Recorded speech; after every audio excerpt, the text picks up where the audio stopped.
Welcome to CivilNet. My guest via Skype from Athens is Hercules Millas. Hercules, thank you for joining us. Good morning. I thank you for the invitation. I want to talk to you today about the Greek community, the Greek population in Turkey. It has diminished extensively over the last 100 years because of several repressive policies that really compelled the Greek population to leave. Could you talk to me, if you will, about the incidences from 1955, the government-inspired attacks against the Greek population, and then, of course, we had the Cyprus situation, which also led to many Greeks leaving Turkey. Is that a fair statement? Were those the two defining moments for the Greek population to leave? Yeah, I think I have to start a bit earlier. In the Ottoman period, in up to 1920s, there were about 10% of the population were about Greeks in Turkey. But then we had the great war between Greece and Turkey and the exchange of population, which about more than a million of Greeks left Turkey. Only some Greeks remained in Istanbul, according to the agreement between Greece and Turkey, and that the population was about 100,000. 100,000 in a city of 1 million.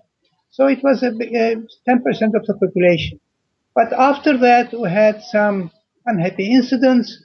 The Greeks were not welcomed in Turkey. They were not liked. They were considered foreign bodies, and had some big incidents. I can remind three of them. One was the wealth tax, varlık vergisi in Turkish. It's a special tax that was applied to non-Muslims, not only Greeks, but to Armenians and Jews too. And it was during the 1952, during the Second World War. It was maybe the worst of all the incidents. And then we had in 1955, with a pretext, I would say, of Cyprus issue, there was river rights and all around Istanbul against not only Greeks, but Jews and Armenians too, against non-Muslims.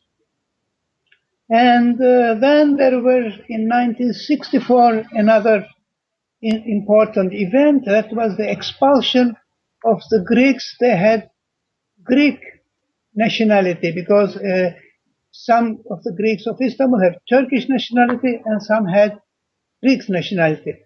So about 15,000 of those Greeks with Greek nationality were expelled, were sent away, but with them their families left. So about more than 20, maybe 30,000 people left Turkey. That was, I would say, the final blow against the Greeks of Istanbul, and after that, very few remained.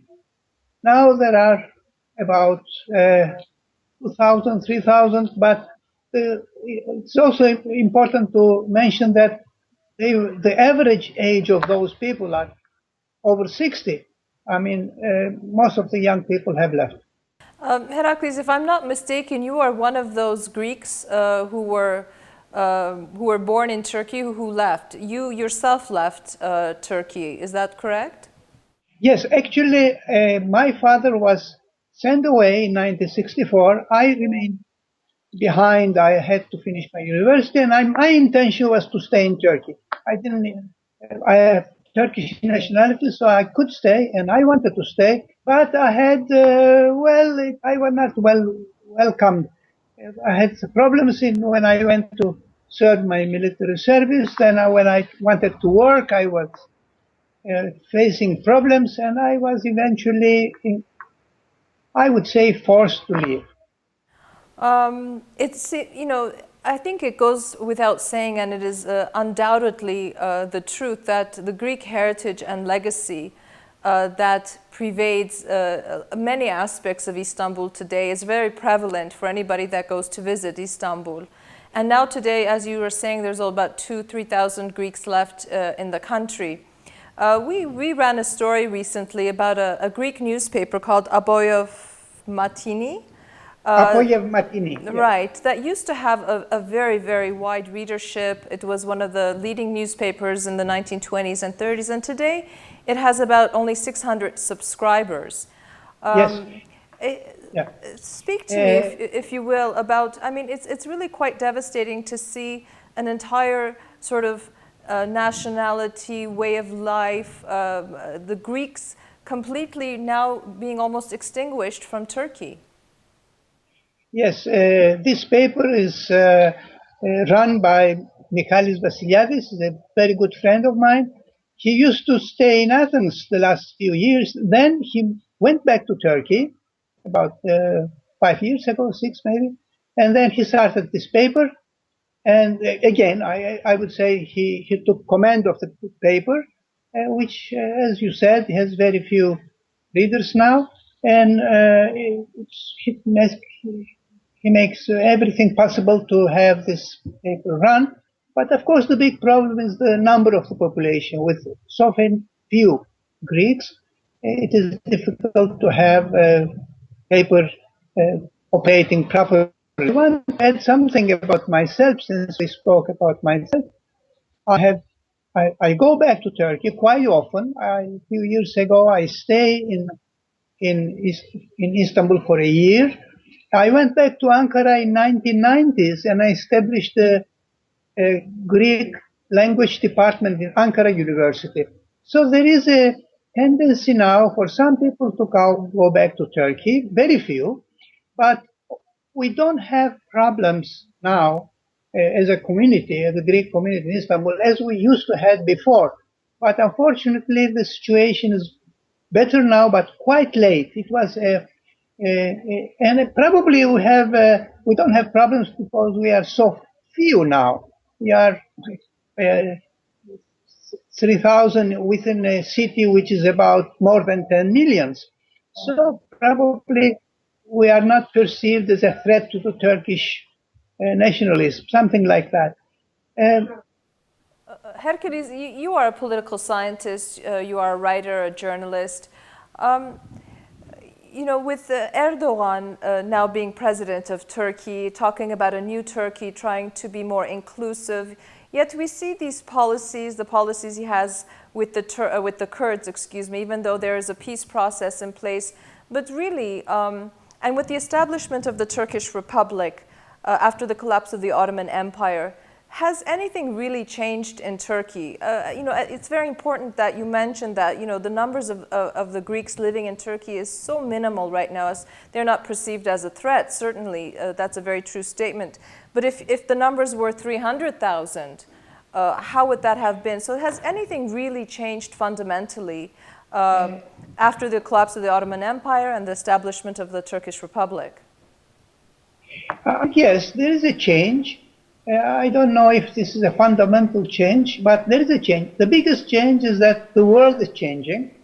There is a very close relationship between Turkey and European Union, and this is felt in Turkey. I mean, there is a new understanding of the international relations. Also, AKP, I mean, Erdogan's political party is different, has a different perception of nationalism.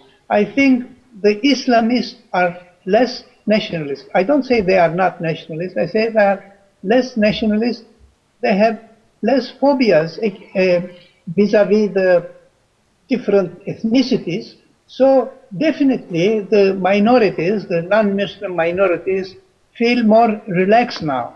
But I think still the Greeks and the Armenians and the Jews, the non-Muslims, don't feel really equal, on an equal status with the other Muslim citizens. I personally feel there is still something to be done so that all citizens of the country feel that they are on equal status and not discriminated for some reason. Hercules Millas, thank you so much for helping us to try and understand a little bit more about the Greek population, the Greek community that continues to exist, although in very small numbers today in Turkey. So thank you for joining us. Thank you. Thank you. Bye-bye. I'd like to remind our viewers that my guest was Hercules Millas from Athens. Stay with CivilNet.